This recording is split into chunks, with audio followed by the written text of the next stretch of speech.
जान ही निकल गई, सब कुछ बिखर गया, सब कुछ ख़त्म हो गया। कुछ इसी प्रकार के टाइटल के साथ आखिरकार 3-4 दिन बाद सपना ने वापसी करी।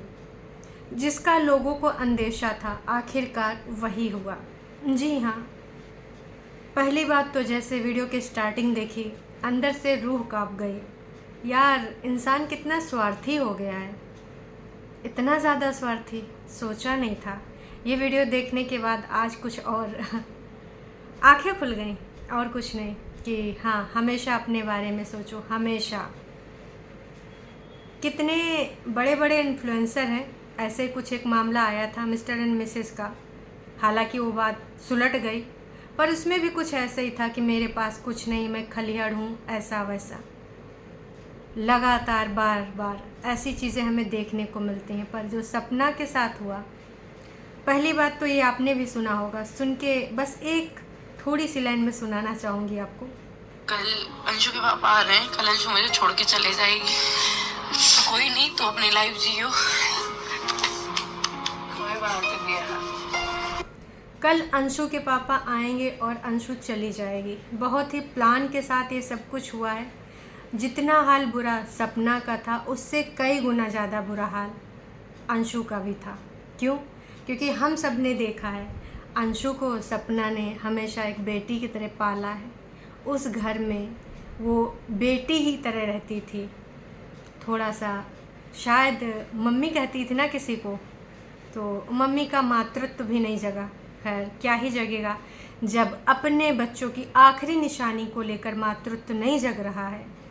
जो हमने कॉल रिकॉर्डिंग सुनी, उनसे भी बहुत कुछ स्पष्ट हुआ। किस प्रकार से सपना की बेबसी हमें दिखी, कैसे वो गिड़गिड़ा रही थी कि कोई नहीं, मैं तेरे मम्मी पापा से माफ़ी मांग लूँगी कि अंशु को मुझसे दूर ना करो। उन शब्दों में बहुत कुछ छुपा था। मैंने जो भी यूट्यूब पे बोला है, मैं उसके लिए माफ़ी मांग लूँगी। बहुत कुछ छुपा था, और हमेशा उनको इस चीज़ का अंदाज़ा था। हमेशा से हम लोग बोलते भी आए हैं कि राजवीर और सूरज के जाने के बाद अगर सपना का कोई इस घर में सहयोग करने वाला इंसान है, तो वो है सिर्फ़ और सिर्फ अंशु। हर तरीके से आज सपना ने भी ये सारी चीज़ें अपने मुंह से बोली। चाहे डॉक्टर के पास मैं जाऊं, चाहे मैं एडमिट हूं, या फिर कोई भी तरीके का इमोशनल सपोर्ट हो, मेंटल सपोर्ट हो, हर तरीके से वो बंदी इनके साथ थी, इनके पास थी। आप इनके पुराने वीडियोज़ उठा लीजिए, जिसमें सूरज हैं, कितनी छोटी सी प्यारी सी अंशु सबके आगे पीछे घूमा करती थी। यार, उस बच्ची से भी नहीं लगा हुआ, और आपके जिगर के टुकड़े दो चले गए, जिसके लिए अक्सर लोग यहाँ पर आकर बोलते हैं, तुम ऐसे क्यों बोल रही हो, तुम्हें क्या पता इन बूढ़े माँ बाप ने क्या खोया है। तो जो खो गया वो तो चला ही गया, जो है उसकी भी वैल्यू नहीं प्रेजेंट टाइम में। वो चीज़ कैसे आप जाने दे रहे हो? जब अंकल जी की रिकॉर्डिंग सुनी ना यार, कैसे नॉर्मल हो के बेटा बेटा करके बात कर रहे थे। वैसे बेटा बेटा करके बात करने के पीछे भी वजह है दर्शकों, आप सबको पता है क्या वजह है। उनको लग रहा था कहीं ये मेरी कॉल रिकॉर्ड ना हो रही हो, अदरवाइज़ आपको लगता है कि वो इस प्रकार से बातें करते? इम्पॉसिबल, बिल्कुल भी नहीं। इवन आते टाइम जो सपना ने चीज़ें बोली कि वो नॉर्मल बोल रहे थे, हाँ ये आपका सामान है, अच्छा ये ले लो, अच्छा ये मैं दूंगा, ये नहीं दूंगा। इन सारी चीज़ से वो सिर्फ ये जता रहे थे कि क्या पता इसने बैकग्राउंड में कहीं पर कुछ लगा रखा हो, तो भाई ये सारी चीज़ें रिकॉर्ड कर रही हो, इसलिए सिर्फ बहुत ही नॉर्मल आवाज़ में बात कर रहे थे। और आंटी जी का, जिसके लिए आप लोग, कुछ लोग आते हो ना मुझसे लड़ने, आज आपने सुना तो होगा ही ना। कहते हैं जिसके बच्चे चले गए, अब उससे प्यारा क्या ही था, है उससे प्यारा प्रॉपर्टी, धन दौलत, गहने। आंटी जी की आवाज़ आपने सुनी, ये दुख था। सुनिएगा जरा। चढ़ाए बाबा गोल्ड दे दूं तो? हाँ, काय को? क्यों, वो मेरा नहीं है? चढ़ाए का गोल्ड मतलब जो शादी में आता है, कह रही वो मैं तुझे दे दूं, काहे को दे दूं? सपना बोल रही क्यों, क्या वो मेरा नहीं है? तेरो काय को? क्यों काय हुआ, हमें बताइए ना। क्यों मम्मी? वो तुम्हारा कैसे हुआ, तेरा कैसे हुआ? मैंने भेजा है ना, मैंने चढ़ावा चढ़ाया है, तो शादी तो हुई है ना आंटी जी। तेरा नहीं है? तेरो काय को? देखो वो मेरी शादी का, वो मेरा नहीं है। नहीं है तेरो। अच्छा ठीक है, तो मेरे सुई धागे होंगे जो मैंने खुद से खरीदे, वो भी नहीं है? हाँ खुद से खरीदे और न लेगा तो। हाँ, और जो मैं बस आंटी जी से यही पूछना चाहूँगी, आंटी जी क्या करेंगी गोल्ड का?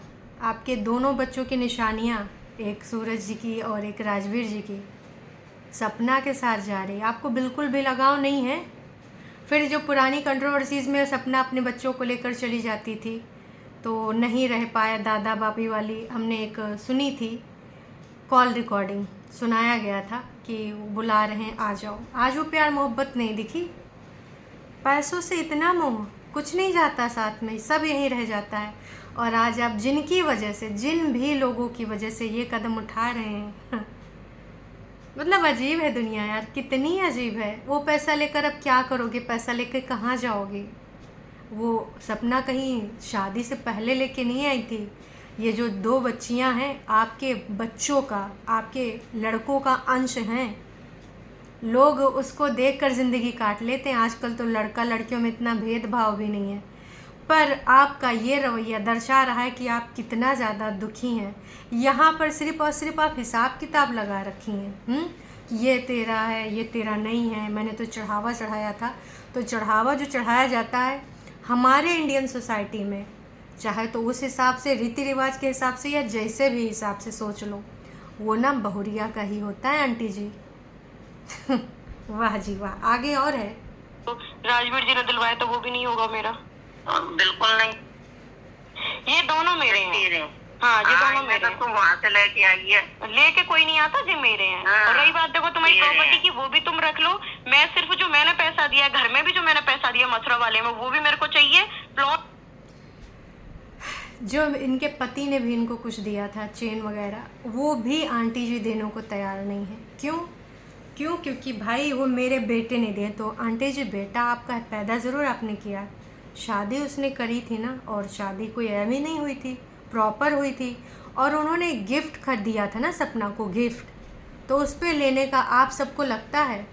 जो हेट करते हैं, जो हेटर्स हैं, उन्हें इनसे पूछना चाहूँगी, यार एक बार दिल पे हाथ रख कर बोलना, क्या ये आंटी जी ने सही किया? आंटी जी ने, अंकल जी ने तो जीवन जी लिया है, अभी 2 लड़कियों का, 2 पोतियों का जीवन बाकी है। उनका फ्यूचर, उनका करियर, उनका स्कूलिंग, उसके लिए नहीं सोचा जा रहा है भाई साहब। क्या सोचा जा रहा है? सिर्फ पैसों पैसों पैसों के बारे में यहाँ पर वार्तालाप हो रही है। तो मेरे नाम के बेके वो मेरे को चाहिए। तुम्हारा ये घर है ना, इसमें से कोई हिस्सा नहीं चाहिए, कहीं में से नहीं चाहिए, बस मेरा जो मैंने दिया है। राजवीर जी को जो अकाउंट का था मैं वो भी नहीं ले रही, जो 25 लाख अकाउंट में से पापा जी को दिए थे मैं वो भी नहीं ले रही। तो मैंने अपने अकाउंट से दिए, चेक काट के साइन करके, वो मेरे को चाहिए। ठीक है? मुँह से बात मत कर। सुना आपने? अब आप क्या बोलेंगे? अभी भी आपको दया आ रही है? मैं कहती हूँ ना, दया हमेशा इस चीज़ के लिए ना करो कि कोई इंसान बुज़ुर्ग है। क्या बुज़ुर्ग इंसान षड्यंत्रकारी नहीं हो सकता? क्या बुज़ुर्ग इंसान गलत नहीं हो सकता? अगर कोई बुज़ुर्ग इंसान गलत है तो गलत कहने में कोई हिचक नहीं होनी चाहिए, क्योंकि वो अपने बुज़ुर्ग के, उसके अंदर बहुत सारे कार्ड खेलता रहता है। आज आपने देख लिया असलियत, यही असलियत है। उन बच्चियों से ना लगाव होके, लगाव किस चीज़ से? सोना चांदी प्रॉपर्टी, वो भी किसके लिए? सो कॉल्ड रिश्तेदार, किसी ना किसी के लिए तो आप ये कर रहे हैं जो आपके खुद की बहू, चलो बहू तो दूसरे का खून है, जैसे कि आंटी जी का मानना है, तो क्या लेके आई थी, तो आंटी जी तो बहू को आज तक एक्सेप्ट ही ना कर पाई हैं, जो मुझे लग रहा है।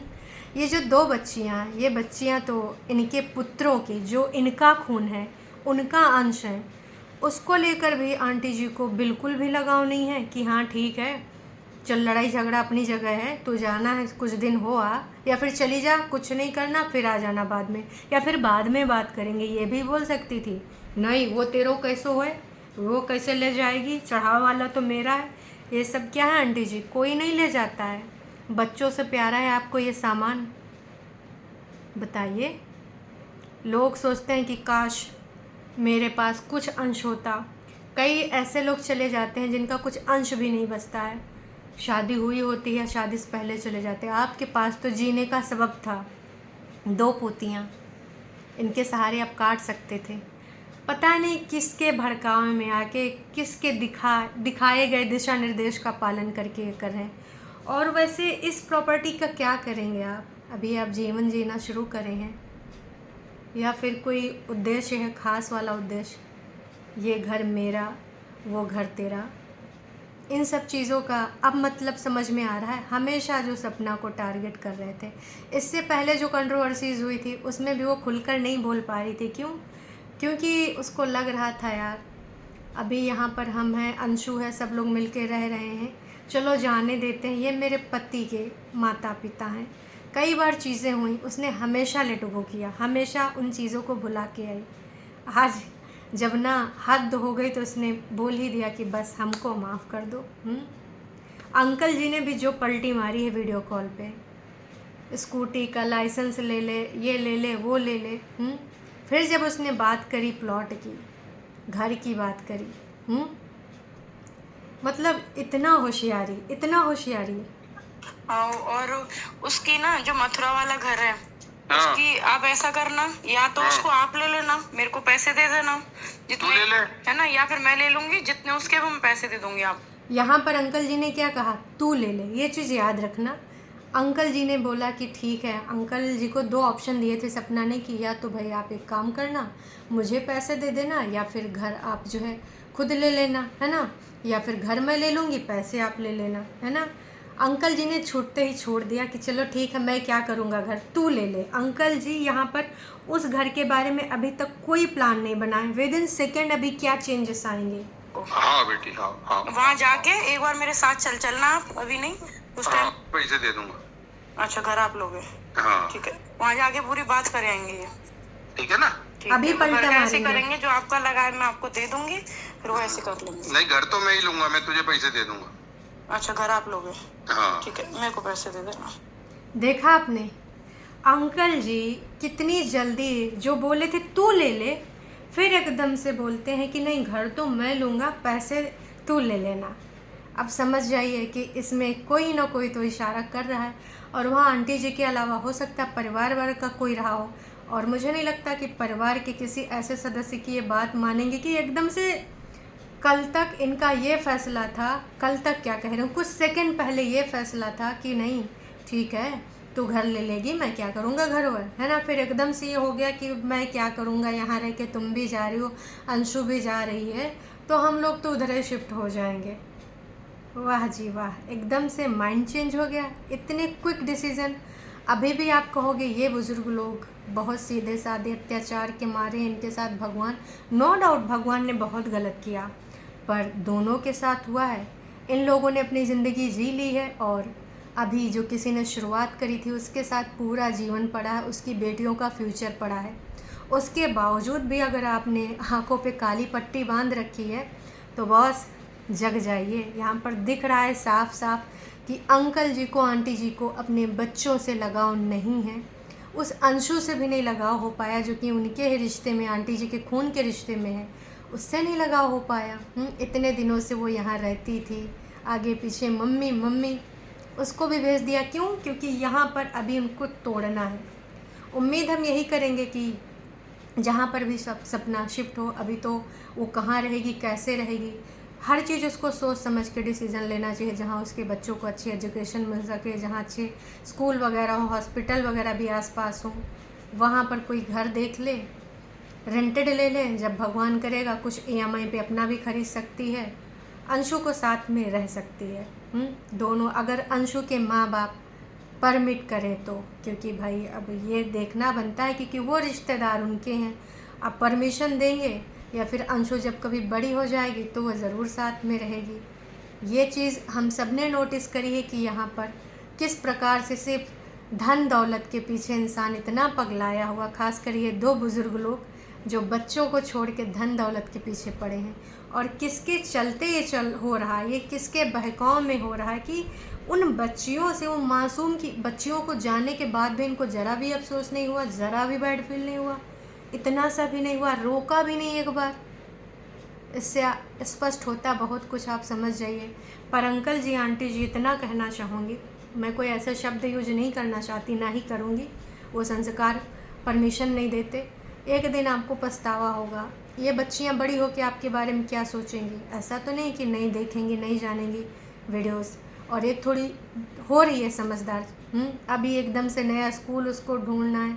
कैसे उस रूम को छोड़ते वक्त उसकी आंखें भरी थी, कैसे सिसक सिसक के रो रही थी कि इसी घर में हम आए, इसी घर में मेरे साथ ऐसा हुआ, फिर दोबारा इसी घर में हमने इस कमरे में ज़िंदगी शुरू करी, फिर मेरे साथ ऐसा हुआ। सोचो कितना पीड़ा रहा होगा। और अभी भी वो बहुत सारी चीज़ें उसकी लाइफ में है, बहुत सारी बातें वो बोल ही नहीं पा रही होगी। इतना सब कुछ होते हुए भी सब कुछ संभालने की कोशिश कर रही है और एक बार नई ज़िंदगी में फिर से कदम रख रही है। उम्मीद यही करते हैं कि भाई इनकी ज़िंदगी में अब सब कुछ अच्छा हो, क्योंकि ऑलरेडी बहुत कुछ हो चुका है, बहुत ज़्यादा। बाकी आप सबको जो भी कहना, अपना पॉइंट ऑफ व्यू उचित शब्दों में करिएगा। ऐसे कोई शब्द मत लिखिएगा जो किसी को हर्ट करें, किसी के लिए भी, चाहे आप उन बुज़ुर्ग के लिए लिखें चाहे इनके लिए। इंसानियत ज़रूर रखिएगा। चलिए जी, अभी के लिए इतना ही। बस उम्मीद यही करते हैं कि सपना अब जो भी स्टेप ले सोच समझ के ले।